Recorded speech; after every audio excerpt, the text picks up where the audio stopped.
the task. I would like to take over the gentleman to the presiding so they can perform the time of so welcome to our show and thank you for this. Thank you, Mr. Kamara. So when you reach in our forum, this is tradition of our forum.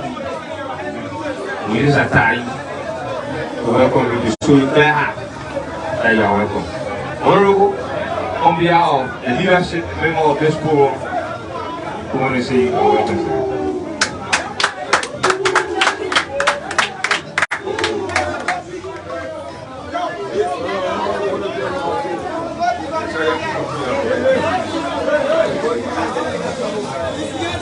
So we're about to go in our issue. Yesterday, when our carrying on campus, I reached about 8 o'clock, and I received a message from one of the put me here, which is Mr. Alpha Bar. When he told me that presidential aspirant for the upcoming 2023 presidential election would be a guest of the forum. I said, wow. We just considered Tiawain Gongloe. Some part of Thursday, it was at the University of Liberia, the specific honor the Palawa Hall. And I was there when you were also presenting there. I was there. Thank you very much. I just said, I said, who want to know for you really? I don't hear me. That's what I tell you, Gongloe. The fountains of knowledge. The man that has control over leadership. The President Emeritus of the Liberia National Bar Association. An integrity outcome. Corruption is free. So you see, he has a broom sweeping corruption. But I want to know for you really, so you from the justice system. Looking at our country, 2 months or years back, when our president made the statement that every Liberian should have a CCTV. Because of that statement that was shared by our president, today, the issue of a ritualistic killing, secret killing, all around. A few days ago, we heard about former Chief Justice, Mr. Gbah Jallahket. One of her daughters lost her life because she nearly died. Nearly lose her life, but her daughter lost her life. As a presidential aspirant, really. As a release to the kind of a ritualistic killing, how you stand to address that rule? The men that try to preach corruption, upon your ascendancy as a president for this country, how do you stand to treat corruption? And more especially, we're about to go to 2023 election.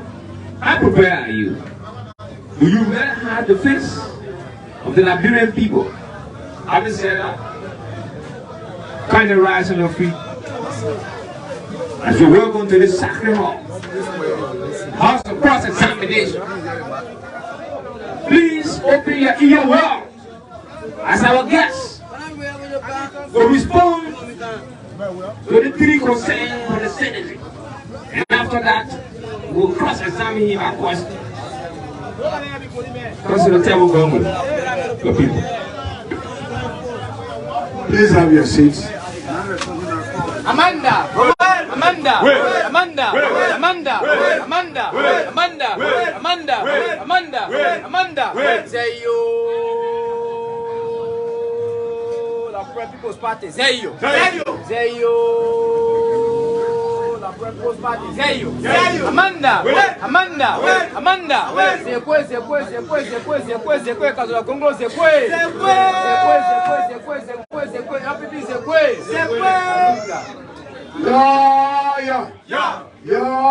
Yeah. So I have the first direct question from the moderator.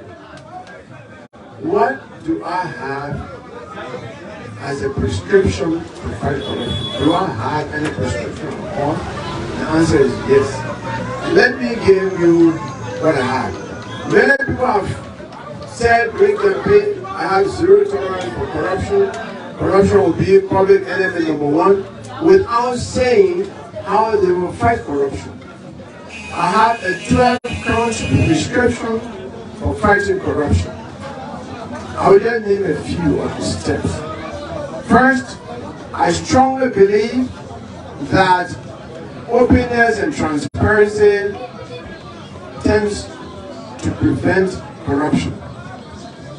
Therefore, I have said in my prescription that the president's salary, the salary of the chief justice and judges, the salaries of the speaker, president pro tem, and all lawmakers, the salaries of all ministers, and the salaries of the civil servants will be placed on government website on the internet for everyone to know how much they are making. As I speak to you, as much as I'm educated, I'm a law professor, I do not know the salary of the president of Liberia. I do not know the salary of the ministers.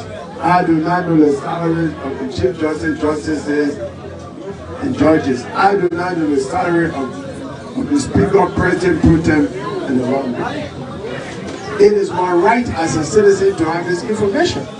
It is the right of every citizen to have that information. So the first thing I would do is I would put the salary of everyone on the internet, and it will be read in the simple English for all Nigerians to know. Why is that important?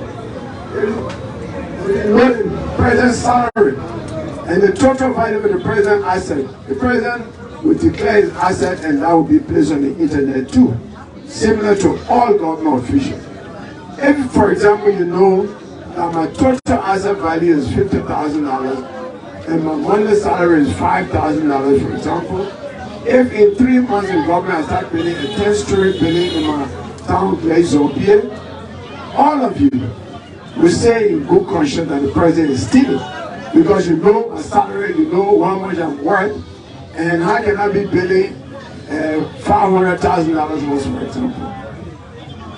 But because that information will be open to the public, the president will be afraid to do such a thing. And if it does so, the people of Liberia will know that the president is stealing.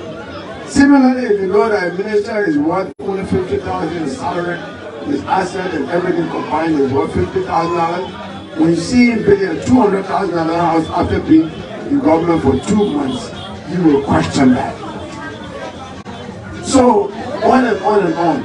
It is meant so that our public information can arm the citizens of Liberia to monitor the governance of Liberia. Does that make sense to you? Is it a good measure? The next thing we'll do is we'll introduce what is called quarterly lifestyle audit. Every 3 months as president, I will submit myself to lifestyle audit. Lifestyle audit means how much is my salary and how am I spending? Is my expenditure exceeding my income?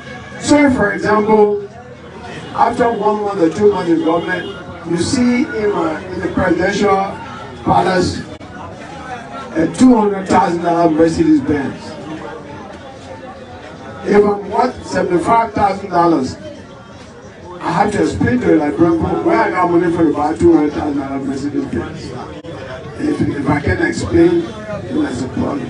So similar thing will be for all ministers in government.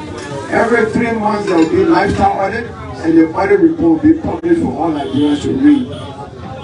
As president, if I find out that your expenditure exceeds your income, I will fire you as minister of any ministry, send you over to the Liberian Anti-Corruption Commission for proper investigation and prosecution.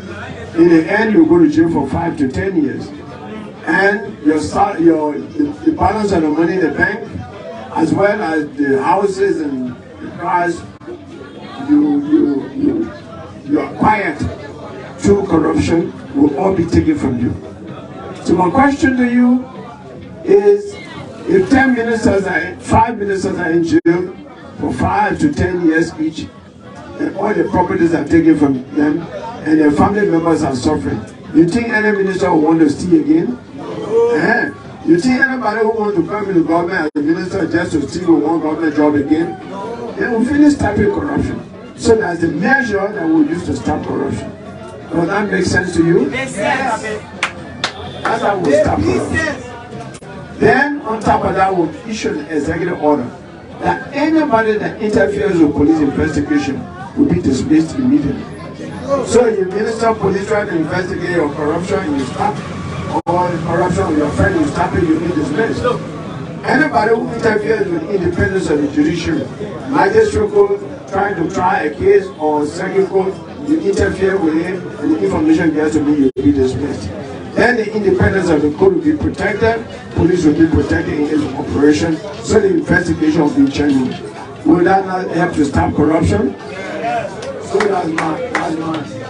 Where is the moderator? The moderator, that's my answer. Because we do that, we save money, we save government money to make sure that we improve education in this country, we improve the health system, we grow more food, and make sure that roads of Liberia and the team will come. There will be enough government money to do that. We say we declare free education. Children will go to school from kindergarten to 12th grade without paying 1 cent. Because we